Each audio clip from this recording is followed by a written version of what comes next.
দেশের জনগণের টাকায় বাবরি মসজিদ বানাতে চেয়েছিলেন দেশের প্রথম প্রধানমন্ত্রী জওহরলাল নেহেরু। সম্প্রতি এমনই বিস্ফোরক দাবি করলেন কেন্দ্রীয় প্রতিরক্ষামন্ত্রী রাজনাথ সিং।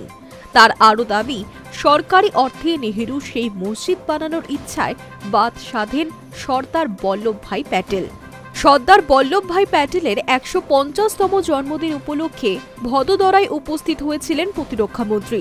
সেখানেই সাদলি গ্রামে এক জনসভায় উপস্থিত হয়ে সর্দার প্যাটেলকে একজন সত্যিকারের উদারপন্থী এবং ধর্মনিরপেক্ষ নেতা হিসেবে বর্ণনা করেন রাজনাথ। বলেন, তিনি কখনো তোষণের রাজনীতিতে বিশ্বাস করতেন না। এরপরই বাবরি মসজিদের প্রসঙ্গ টেনে তিনি বলেন, পণ্ডিত জওহরলাল নেহেরু জনগণের টাকায় বাবরি মসজিদ নির্মাণ করতে চেয়েছিলেন। তার সঙ্গে প্রস্তাবের বিরোধিতায় সরব হয়েছিলেন সর্দার বল্লভভাই প্যাটেল। সরকারি টাকায় তিনি বাবরি মসজিদ নির্মাণের অনুমতি দেননি।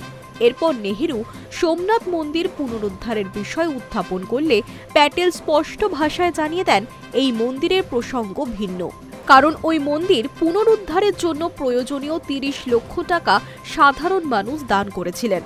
সোমনাথ মন্দির প্রসঙ্গে রাজনাথ সিং বলেন, সোমনাথ মন্দিরের কাজে সরকারের থেকে একটি পয়সাও খরচ করা হয়নি, কারণ এই কাজের জন্য একটি ট্রাস্ট গঠন করা হয়েছিল। একইভাবে রাম মন্দির নির্মাণের জন্য ১ টাকাও সরকারের খাতা থেকে খরচ করা হয়নি। এই কাজের জন্য পুরো খরচ দেশের জনগণ বহন করেছে। একেই বলা হয় প্রকৃত ধর্মনিরপেক্ষতা। সর্দার প্যাটেলের সঙ্গে অবিচার হয়েছে বলে অভিযোগ তুলে রাজনাথ সিং বলেন, নেহেরুর সঙ্গে মতভেদ সত্ত্বেও তিনি তার সঙ্গে কাজ করেছিলেন, কারণ তিনি মহাত্মা গান্ধীকে প্রতিশ্রুতি দিয়েছিলেন। নেহেরু ১৯৪৬ সালে কংগ্রেস সভাপতি হয়েছিলেন, কারণ গান্ধীর পরামর্শে প্যাটেল তার মনোনয়ন প্রত্যাহার করেছিলেন। এত কিছুর পরও কিছু মানুষ ভারতের রাজনীতি থেকে সর্দার প্যাটেলের উত্তরাধিকার মুছে ফেলার চেষ্টা করেছিল।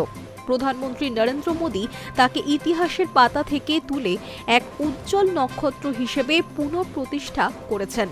এর পাশাপাশি নেহেরুর সমালোচনা করে রাজনাথ সিং আরও বলেন, প্যাটেলের মৃত্যুর পর সাধারণ মানুষ তার স্মৃতিস্তম্ভ নির্মাণের জন্য অর্থ সংগ্রহ করেছিল। এই তথ্য জানার পর নেহেরু বলেন, সর্দার প্যাটেল কৃষকদের নেতা ছিলেন, তাই এই অর্থ গ্রামে কূপ এবং রাস্তা তৈরিতে ব্যয় করা উচিত। একই সঙ্গে বলেন, ভেবে দেখুন কি ধরনের ভণ্ডামি। কূপ এবং রাস্তা তৈরি করা সরকারের দায়িত্ব। এর জন্য স্মারক তহবিল ব্যবহারের পরামর্শটি ছিল সম্পূর্ণ অযৌক্তিক। এর থেকেই বোঝা যায় তৎকালীন সরকার যে কোনো মূল্যে প্যাটেলের মহান উত্তরাধিকারকে আড়াল করতে এবং দমন করতে চেয়েছিলেন। Hi News network.